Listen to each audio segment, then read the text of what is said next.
Hey guys, this is Forte. I haven't posted videos for a while because there's just no opportunities to really, find this market, right? I think the best way to really, play this market out right now is to really stay on the sideline.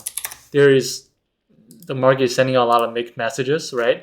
If you look at the short-term time frame, we're able to find bottoms on the around 410 area, and then we recover from it. But if you look at it on a bigger picture, we're a little bit extended towards the long side. We need this thing to really start chopping up and start, going sideways for a while before we can really find a way to, uh, you know, get a chance to buy the stock. As of right now, we're still below the 50, 20, 200-day moving average. Even if it starts recovering from here, I don't really care. I don't think it's a good time to buy. I just don't like it. IWM is the same, pretty much the same thing. It's IWM is actually acting better for the small cap stocks, and ARK continues to die. Cathy Wood's thing is not working so well. $63 is crazy. Look how much it has dropped from the high. It has dropped about 59%, 60%. So for those of you guys that buy the dip, this is what happens. You don't want to buy the dip. The more dip you buy, you're gonna have to end up buying more dip to make up more money that you lost, right? And what happens, in the end, what happens? You run out of money. Now, don't tell me there's a strategic way of buying dips. There isn't. Okay, you're literally buying it and hoping, unless you have a stop. If you have a stop, then sure. But if you don't have a stop, you don't know what you're doing. You're just buying stocks that's dying, right? Don't tell me that you have infinite amount of money because I know you don't. Even Lehman's brother died in 2007. So, don't hit me with that bull crap. But, but what we can do as a retail trader is to risk manage, right? One stock that I have been, I'm not even gonna, you know what? That's the name SLCA, and that's it, nothing more. I'm not gonna continue more on this. I think the best way is really to stay on cash.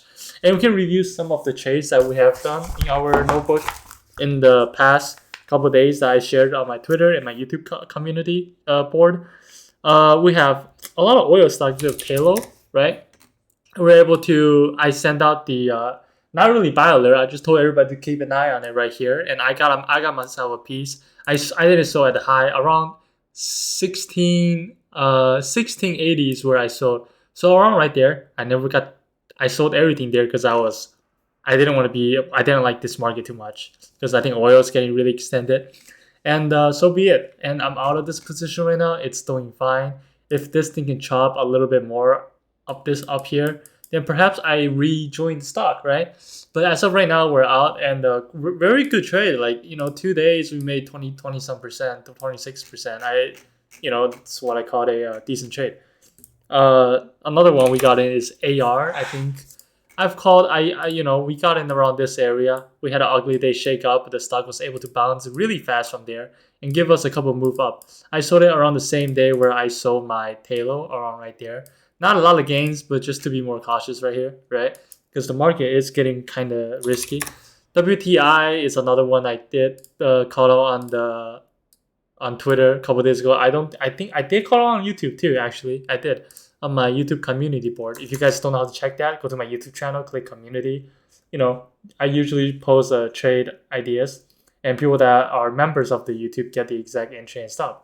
But that's about it, and that's where I called out the trade. The stock got moving, and like I said, a lot of the stocks are overextended right now. TPI is another one that I caught that barely did a thing. Right, I'm out of it right now. I got kicked. I raised my stop. Didn't lose much money on there, but I caught out the trade around this right here.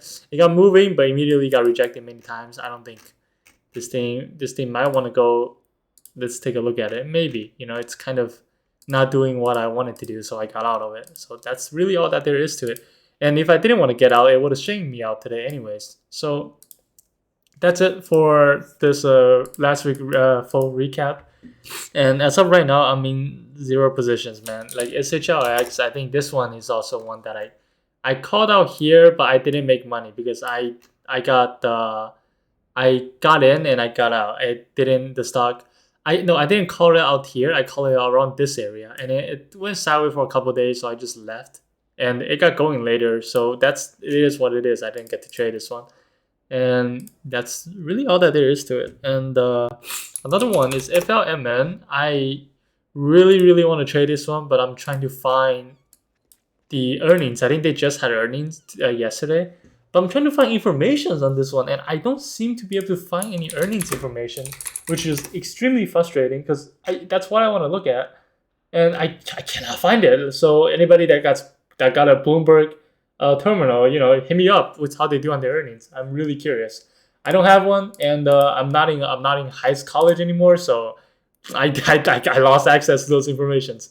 Yeah, that's about it. And so tomorrow, really go small, go cash. It's a Friday, relax. And yeah, that's it. Thank you guys for watching. See you guys next time.